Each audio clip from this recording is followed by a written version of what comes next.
naturellement Périgord.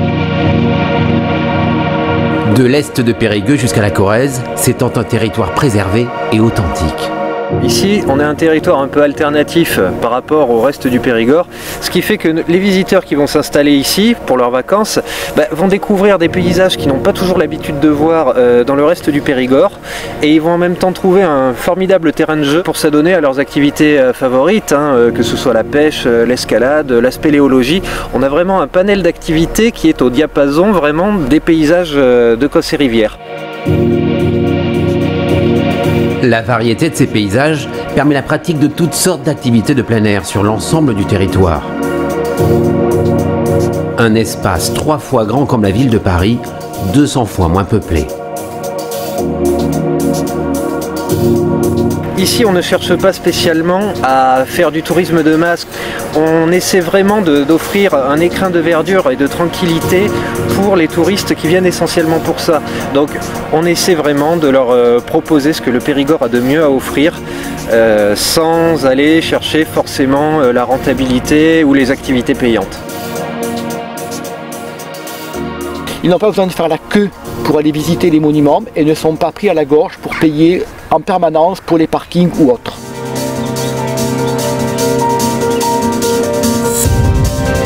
On vous parlera d'escalade, de VTT. Pour ça, vous n'avez pas besoin de payer. Les falaises ne vous demandera pas d'argent, pas plus que les chemins de randonnée. Vous pouvez vraiment vous occuper vos enfants gratuitement.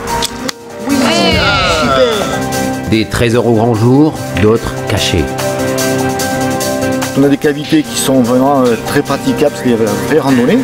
Et puis il y en a où il faut vraiment souffler et les gens ne pensent pas qu'ils vont passer dans un trou qui est gros comme le couvercle de machine à laver. C'est pas possible. Et puis en fait avec la position, la technique et tout, ils passent et ils sont fort surpris. Le plaisir d'une balade à vélo dans la vallée de l'Auvézère. La route vous appartient. L'esprit vagabonde et l'œil se régale. Les paysages sont magnifiques, les maisons sont superbes, moi je le regarde beaucoup, ça m'intéresse. Et alors quand on est sur une hauteur, on découvre des vallées formidables.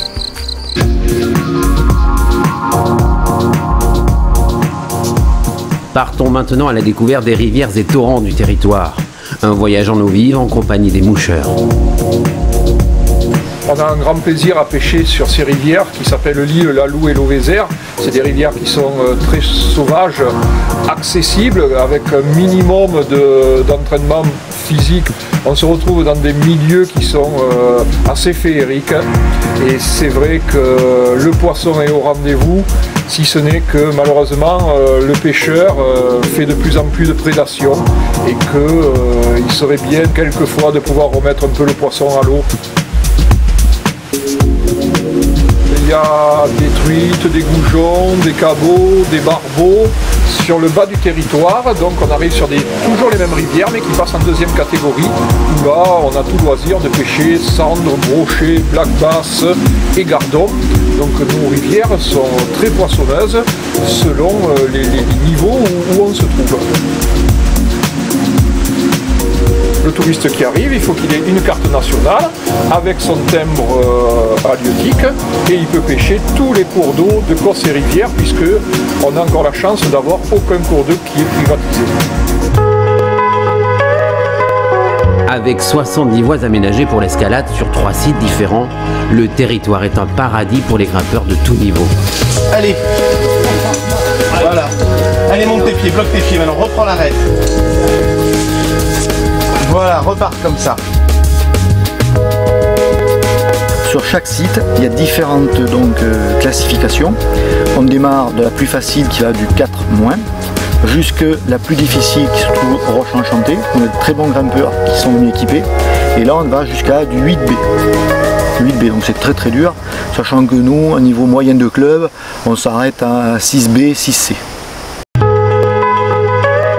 Et au pied des falaises coule l'Auvézère, la rivière impétueuse au parfum de fougères. Elle relie le bocage limousin aux vallées du Périgord blanc.